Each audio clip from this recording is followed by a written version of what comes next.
Hello दोस्तों, कैसे हैं आप? तक उम्मीद है आप सब मस्त होंगे। तो आज हम लोग BSc second year third semester वनस्पति विज्ञान बॉटनी की यूनिट सेकेंड स्टार्ट कर रहे हैं, जिसमें हमको मेनली पढ़ना है क्लासिफिकेशन एंड एविडेंसेस। वो भी क्लासिफिकेशन सिर्फ एंजियोस्पर्म जो आवृत बीजीय प्लांट होते हैं उनका क्लासिफिकेशन पढ़ना है, क्योंकि bryophyte, algae, fungi, bryophytes, pteridophytes, gymnosperm ये सब क्लासिफिकेशन और इनका क्लास तक आप पढ़ चुके हो सेकेंड सेमेस्टर में। तो इसमें हम सेकेंड यूनिट स्टार्ट करेंगे। क्लासिफिकेशन हिंदी में बोलते हैं वर्गीकरण, एविडेंस मतलब प्रमाण। ठीक, तो क्लासिफिकेशन ओनली एंजियोस्पर्म का पढ़ना है, ये बात आपको याद रखना है। ठीक, classification of angiospermic plant, angiospermic plants. ठीक, जो आवृत बीजी पादप है, आवृत बीजी पादपों का वर्गीकरण। सबसे पहली बात, क्लासिफिकेशन होता क्या है? क्लासिफिकेशन मतलब वर्गीकरण। What is classification? सिमिलरिटी मतलब समानता और असमानताओं के आधार पर जब किन्हीं चीजों को कैटेगराइज किया जाता है, समूहों में बांटा जाता है, उसको बोलते हैं क्लासिफिकेशन या वर्गीकरण। ठीक, सिमिलरिटी के आधार पर, जैसे कि कई सारे प्लांट हैं तो उसमें कोई एक कैरेक्टर स्पेसिफिक हम चुनेंगे कि इसके बेस पे हमको क्लासिफाई करना है। जैसे पत्तियों के हिसाब से, तो कुछ में पत्तियों का अरेंजमेंट देखो इस तरह से होता है। मान लो कुछ में पत्तियां इस तरह से लगी हुई है अल्टरनेट, ये पत्ती है, फिर ये है। दूसरे में ऐसे हो सकता है कि सम्मुख लगी हूं, एक ही सामने, तो इसके आधार पे आप कर सकते हो। दूसरा कैरेक्टर, कुछ प्लांट में पुष्प होते हैं, कुछ में नहीं होते हैं, कुछ में जो एक बीज पत्री प्लांट हैं, तो अब तो हम जानते हैं क्लासिफाई कैसे किया गया। तो ये सारी चीजें उसमें इन्वॉल्व की जाती थी, किसी एक स्पेसिफिक कैरेक्टर को लेके उसी के अकॉर्डिंग हम कैरेक्टराइज करते हैं प्लांटों। तो क्लासिफिकेशन का मतलब आप जान गए हो। ठीक, सिमिलरिटी मतलब समानताओं के आधार पर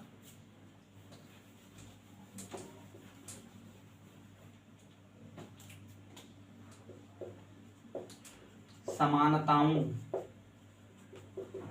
मतलब सिमिलरिटीज के बेस पर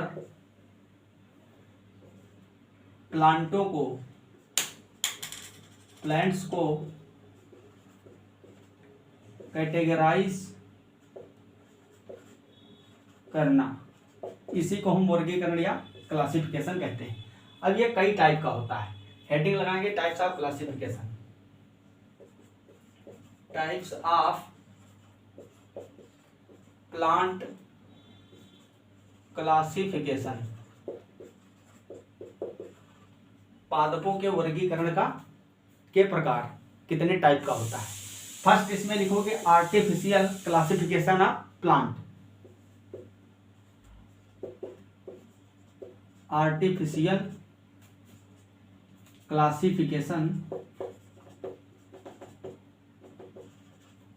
of plants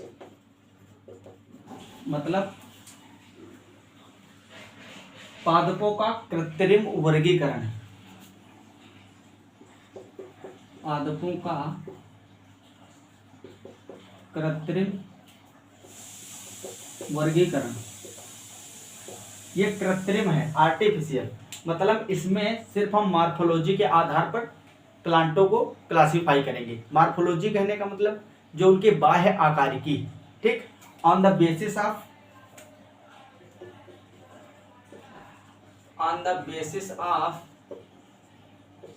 morphology.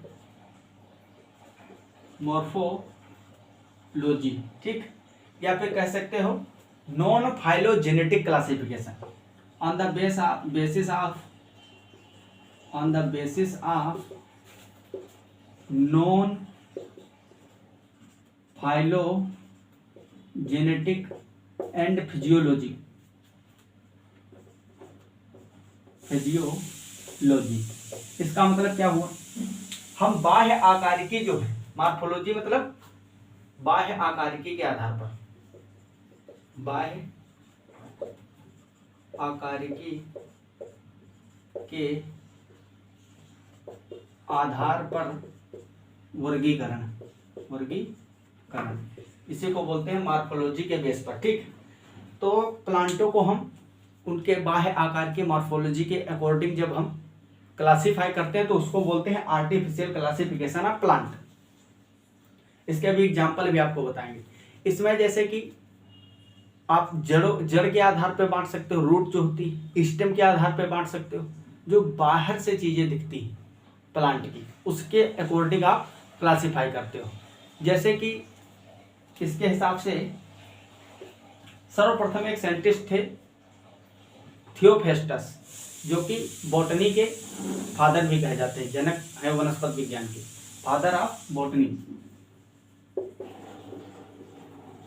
Father of botany, Theophrastus,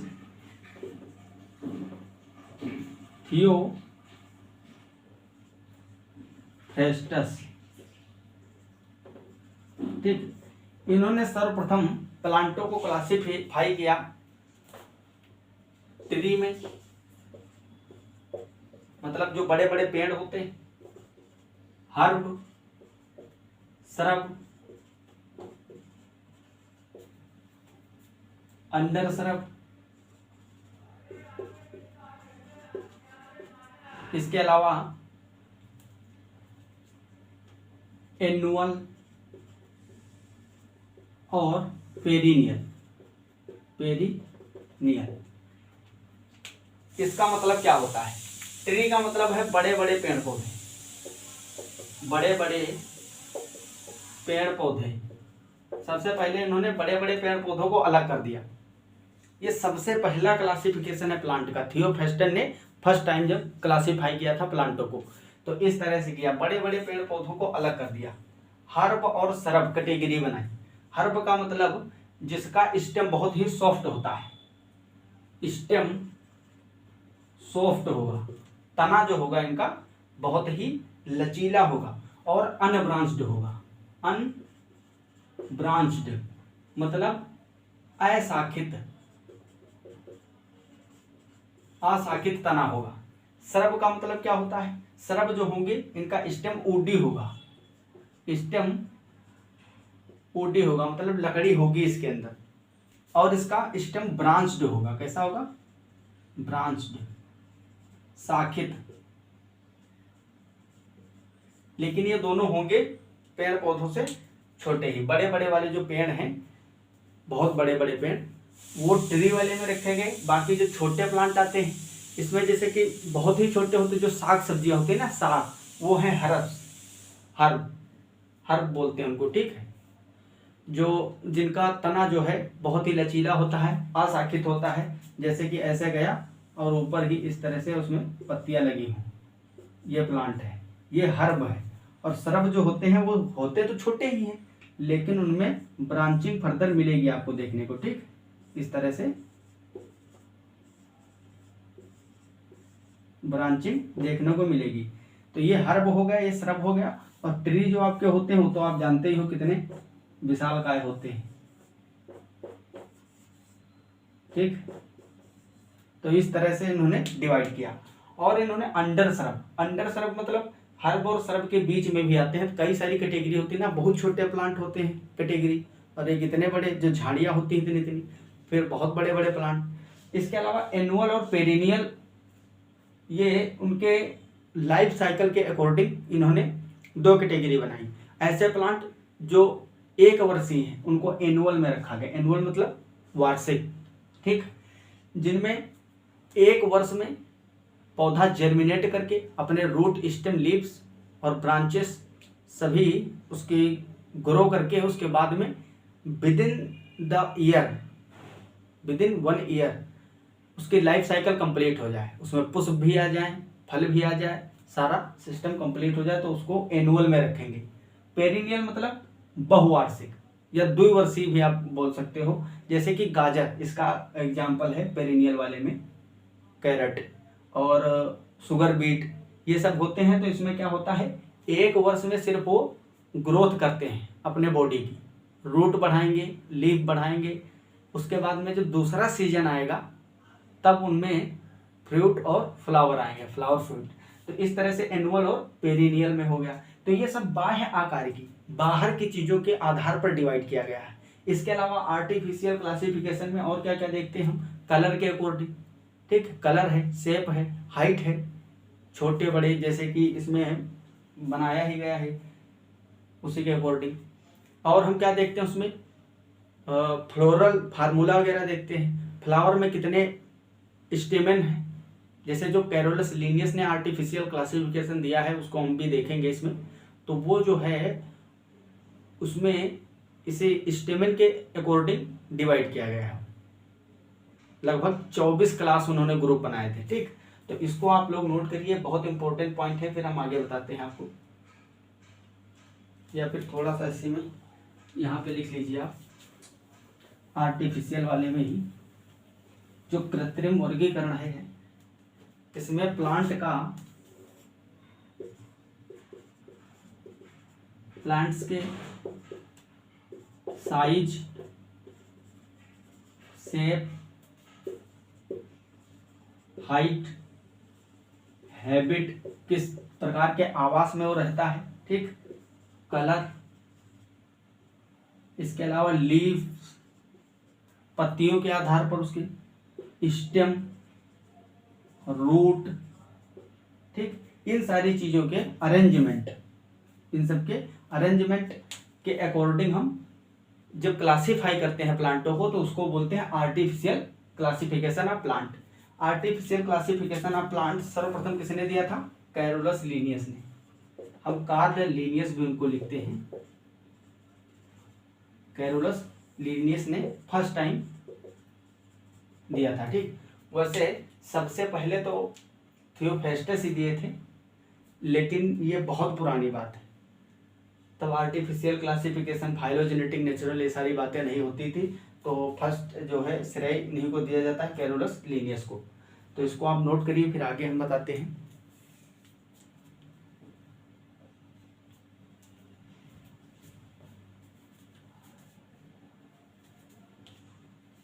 I hope आप इसको नोट कर लिए होंगे। अब सेकंड इसमें हेडिंग लगाएंगे, natural classification of plant.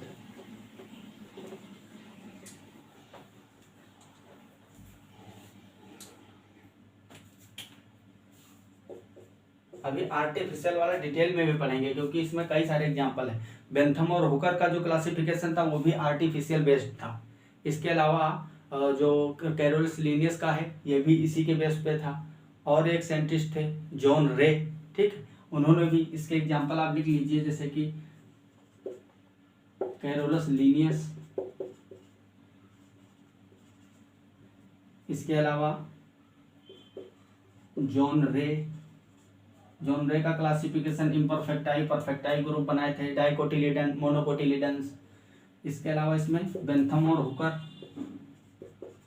Bentham and Hooker का क्लासिफिकेशन, ये सब आर्टिफिशियल क्लासिफिकेशन के ही एग्जाम्पल है। इसी में आप थियोफ्रेस्टस का भी लिख सकते हो, थियोफ्रेस्टस,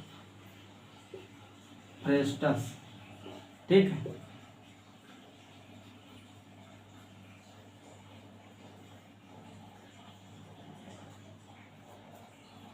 कैरोलस लीनियस ने इसी के अकॉर्डिंग दो बुक भी अपनी बनाए थे।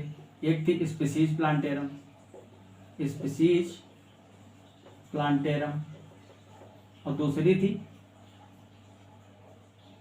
स्पीसीज प्लांटेरम, और सेकंड बुक इनकी कौन सी थी, जेनेरा प्लांटेरम। स्पीसीज प्लांटेरम और जेनेरा प्लांटेरम, ठीक। तो ये आप याद रखेंगे क्योंकि ये एक एक नंबर में क्वेश्चन पूछे जाते हैं। अगर हम नेचुरल क्लासिफिकेशन की बात करते हैं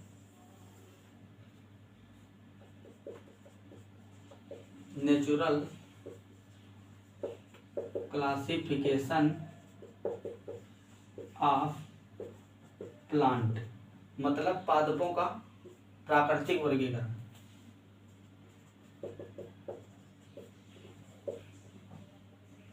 प्राकृतिक वर्गीकरण, इसमें हम क्या देखते हैं, इसमें मॉर्फोलॉजी तो देखते ही हैं। मॉर्फोलॉजी मतलब आकृति, जो बाहर की आकृति। इसके अलावा हम फिजियोलॉजी पे भी ध्यान देते हैं, फिजियोलॉजी, ठीक। इसकी जो शारीरिकी है, शारीरिकी, इस पे भी हम ध्यान देते हैं। मतलब बहुत सारे प्लांट हैं, जैसे कि केमिकल स्ट्रक्चर सबका अलग अलग होता है। कुछ प्लांट में प्रोटीन का कंटेंट ज़्यादा होगा, कुछ में कार्बोहाइड्रेट का ज़्यादा होगा, ठीक। इस तरह से अलग अलग है। जैसे दालें होती हैं, तो दाल वाले जो प्लांट हैं इनको अलग हम रखेंगे, ठीक। इसी तरह से इसमें शारीरिकी भी देखी जाती है कि कौन से केमिकल उससे ऑब्टेन किया जा रहा है। अगर हम बात करें, आर्टिफिशियल हो गया, नेचुरल क्लासिफिकेशन, और थर्ड आता है फाइलोजेनेटिक। फाइलोजेनेटिक मतलब जातिवृत्तीय क्लासिफिकेशन, वर्गीकरण, क्लासिफिकेशन, ठीक। इसमें हम मॉर्फोलॉजी देखेंगे, इसके अलावा फिजियोलॉजी भी देखेंगे,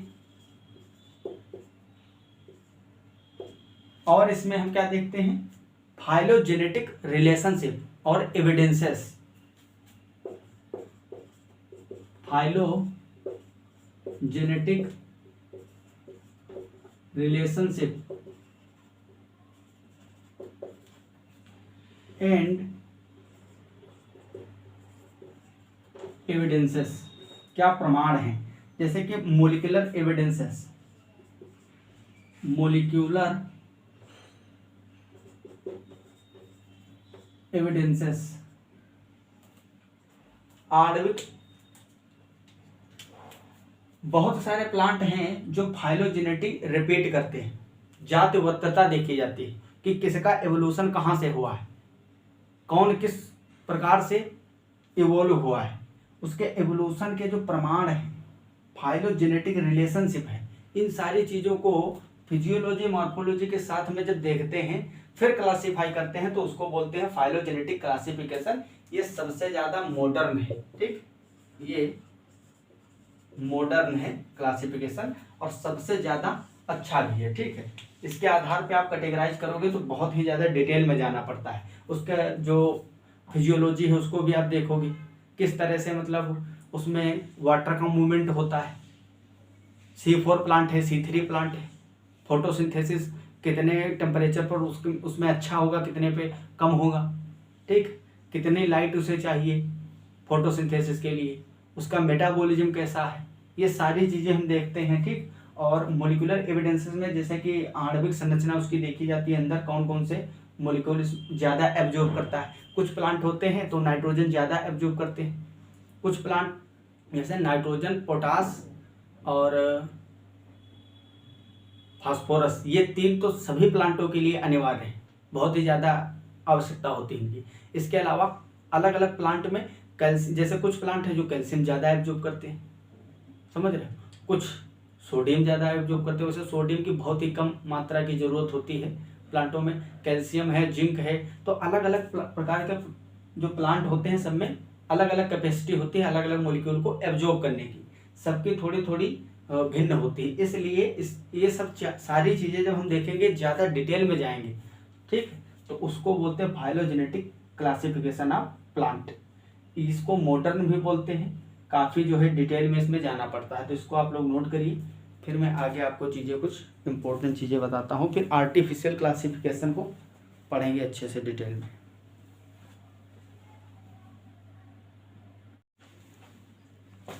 स्टोरी आगे फर्दर हम बात करेंगे। थियोफ्रेस्टस की एक बुक है, बहुत ही इंपॉर्टेंट है, हिस्टोरिया प्लांटेरम। एक और साइंटिस्ट है, उनकी भी बुक है हिस्टोरिया प्लांटेरम नाम से, लेकिन वो है हिस्टोरिया प्लांटेरम यूनिवर्सैलिस। तो इसमें आपको डिफरेंस पता होना चाहिए। ये थियोफेस्टस की बुक है हिस्टोरिया प्लांटेरम।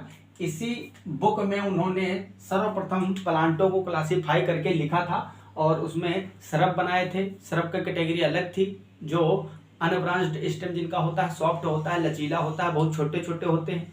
हर्ब्स जो भी छोटे ही होते हैं लेकिन ब्रांच्ड होते हैं, ऊडी प्लांट होते हैं, थोड़ा मतलब श्रब से हर्ब से बड़े होते हैं, थोड़े श्रब इतने इतने बड़े होते हैं, लगभग हमारे और आपके बराबर।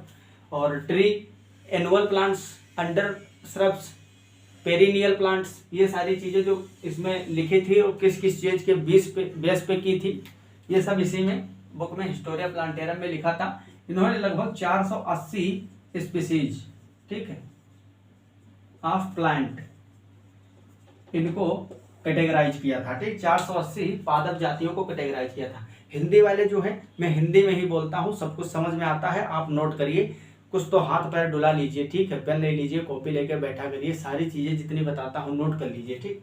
इसके अलावा ओटो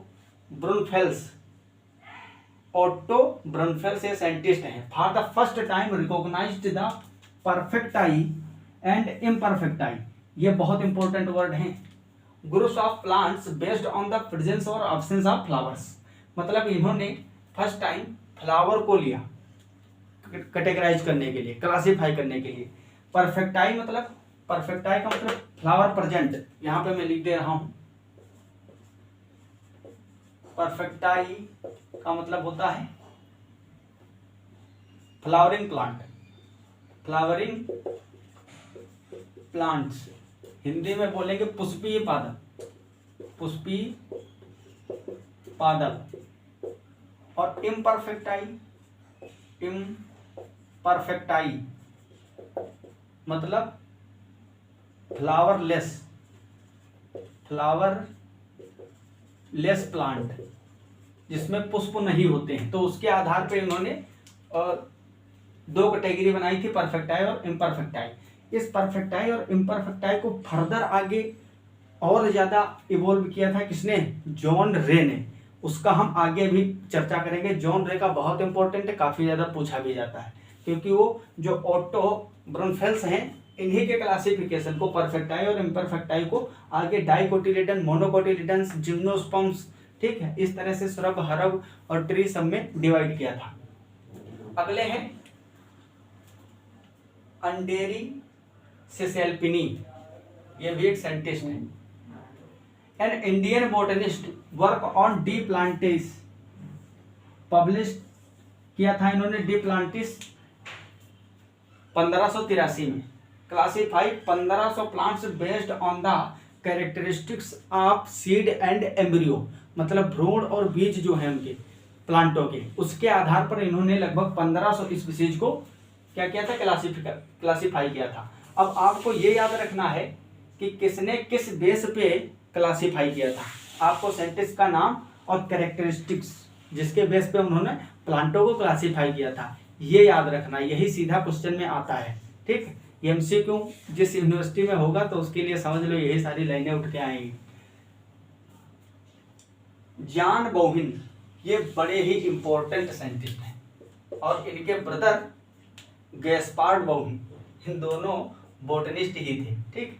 तो जॉन बोहिन अ फ्रेंच और स्विस फिजिशियन डिस्क्राइब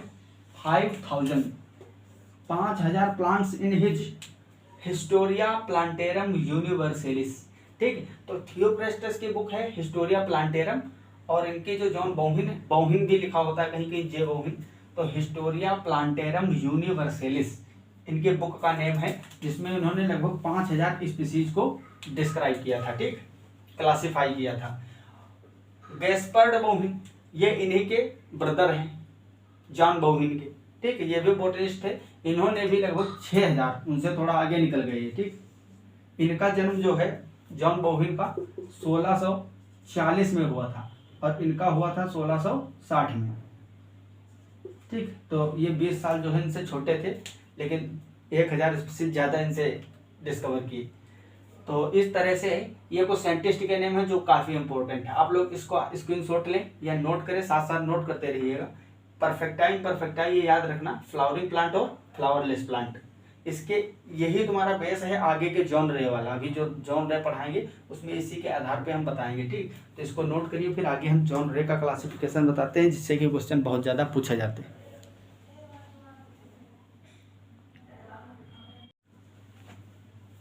तो प्यारे दोस्तों, हेडिंग लगाएंगे जॉन रे, क्लासिफिकेशन ऑफ जॉन रे। जॉन रे जो क्लासिफिकेशन दिया था वो परफेक्टाई और इम्परफेक्टाई के आधार पे ही था, ठीक।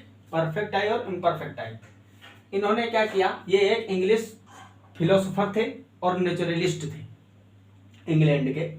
बेसिस ऑन 2 और 1 cotyledons and mono cotyledons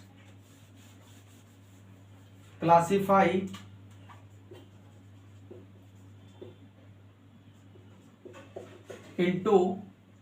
a plant into dicotyledons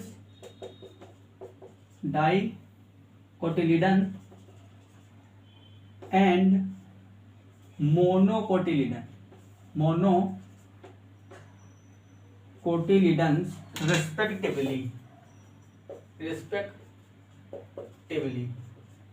क्रमशः, जिसमें 2 कोटिलिडन्स थे उनको डाइकोटिलिडन, और जिसमें 1 कोटिलिडन था उसको मोनोकोटिलिडन्स में रख दिया गया। कोटिलिडन मतलब बीज पत्र जिसको बोलते हैं ना, ये जैसे कि आपको एग्जांपल के तौर पे हम कुछ दिखा देगा, बीज मिल जाता है। हाँ चलो देखे हो ही, जैसे चना है ना, चना को जब आप बीज से फोड़ोगे तो 2 उसमें बीज पत्र निकलेंगे ना, दाल बन जाएगी चने की। ऐसे ही मटर भी है, गेहूं सिंगल होता है, चावल भी सिंगल होता है, तो ये सब मोनोकोटिलिडन है। इस तरह से उसके आधार पे इन्होंने क्लासीफाई किया। तो इन्होंने 2 ग्रुप बनाए। पहला बनाया हर्बिया, फर्स्ट है हर्बिया, ठीक, HARBAE है, और इसको पढ़ोगे हर्बिया, हरबाई नहीं पढ़ोगे, हर्बिया। ए पहले है, ई बाद में, फिर भी इसको पढ़ा जाता है हर्बिया। हर्बिया में क्या थे, पूरे हर्ब रखे हुए थे, ठीक है। इसमें हर्ब्स रखे हुए थे। हर्ब मतलब, फिर से मैं बता दे रहा हूं, सॉफ्ट स्टेम, तना जो होगा लचीला होगा और अनब्रांच्ड होगा। तो हर्ब रखे गए हर्बिया में, और इन हर्ब में जैसे जो छोटे छोटे पौधे हैं, जैसे उड़द का पौधा आप देखे होंगे, तो उड़द का पौधा छोटा सा ही तो होता है, उसमें कोई विशेष ब्रांचिंग या ऊडी स्टेम तो होता नहीं है। ऊपर पत्तियां लगी होती है, उसी में पुष्प आते हैं और फली आ जाती है, फली ना, फली टाइप में आता है उड़द में। और वो होता कैसा है, डाइकोटिलिडन। ऐसे बहुत सारे हैं जो मोनोकोटिलिडन, जैसे गेहूं का पौधा, तो भी ऊडी थोड़ी ना है, लचीला ही तो, सॉफ्ट होता है उसका स्टेम, और ऊपर फ्लावर और फ्रूट्स आते हैं, तो वो कैसा होता है, मोनोकोटिलिडन। तो हर्ब में भी 2 कैटेगरी उन्होंने बनाई। हर्बिया में हर्ब्स रखे गए थे, इसमें फर्स्ट था डाइकोटिलिडन्स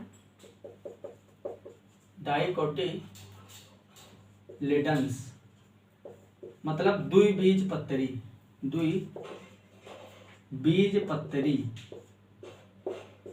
और सेकंड था मोनोकोटिलिडन्स मतलब एक बीजपत्री। ऐसे लिख सकते हो आप। डिफिनेशन डाइकोटिलिडन की क्या होती है, embryo with 2 cotyledon, embryo with 2 cotyledons, और इसमें एम्ब्रियो विद 1 कोटिलिडन्स, ठीक। इसमें जो भ्रूण होगा डाइकोट में, द्विबीजपत्री का भ्रूण जो होगा वो 2 बीजपत्रों के साथ में होगा, और इसमें 1 बीजपत्र के साथ।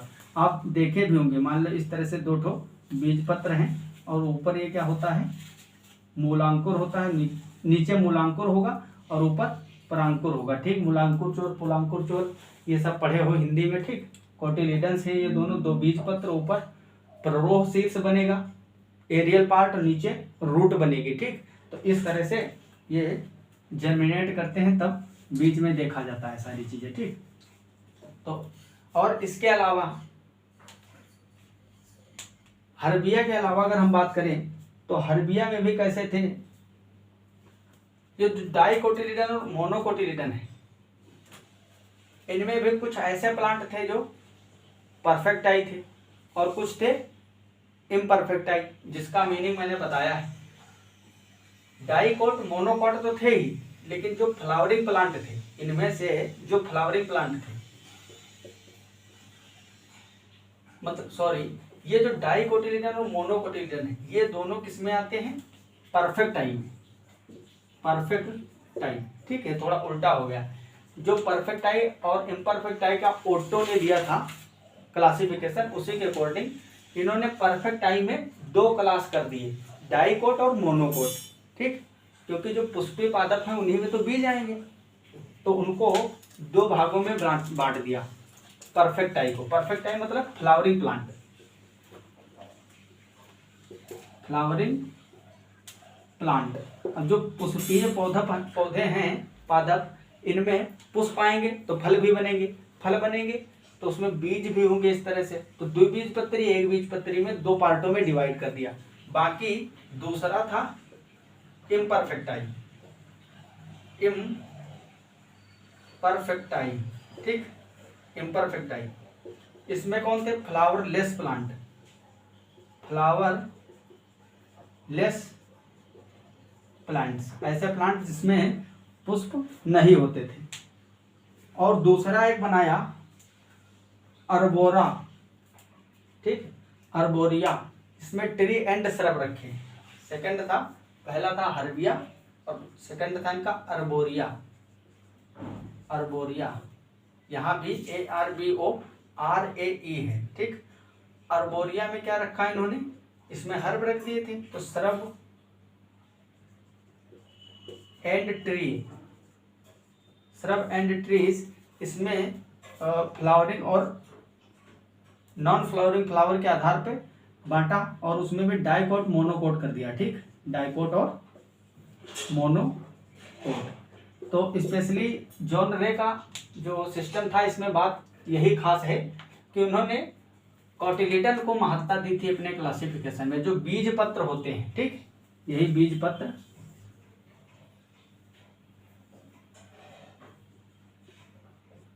बीज पत्र जो होते हैं कोटिलीडन्स,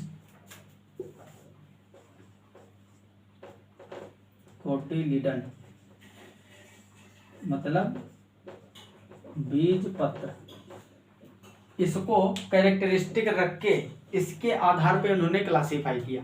बोटो ने सबसे पहले परफेक्टाई इम्परफेक्टाई के बारे में बता दिया था, इससे पहले ही अभी मैंने आपको बताया था कि परफेक्टाई और इम्परफेक्टाई बोटो ने दिया था।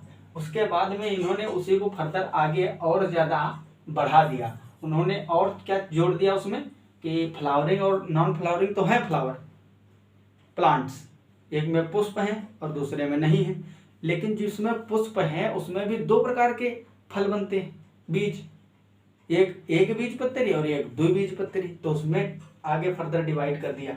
इसी के अकॉर्डिंग हर्ब और श्रब ट्री इनको डाइकोट मोनोकोट के नाम पे डिवाइड कर दिया। और इसी में बीच में जिम्नोस्पर्म भी आएंगे, घुसेंगे बीच में, ठीक, जो नेकेड सीड होते हैं, अनावृत बीजी। तो उनको हम आगे फर्दर जब पढ़ेंगे भी बेंथम और हुकर का क्लासिफिकेशन पढ़ना है और आर्टिफिशियल क्लासिफिकेशन है। ये भी आर्टिफिशियल में 2 इंपॉर्टेंट पढ़ना है, कैरोलस लीनियस का और दूसरा हुकर एंड बेंथम का। इसके अलावा हम प्रोन्टिल का भी पढ़ेंगे, ठीक, एंगलर और प्रोन्टिल।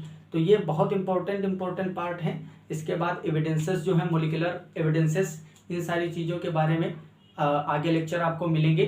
तो आई होप ये लेक्चर आपको अच्छे से समझ में आया होगा। तो मिलते हैं अगली क्लास में। अच्छे से पढ़ते रहिए, अपनी पढ़ाई करते रहिए, क्लासें बराबर ज्वाइन करिए। तब तक के लिए okay bye, all the very best, tata bye, जय हिंद, जय भारत।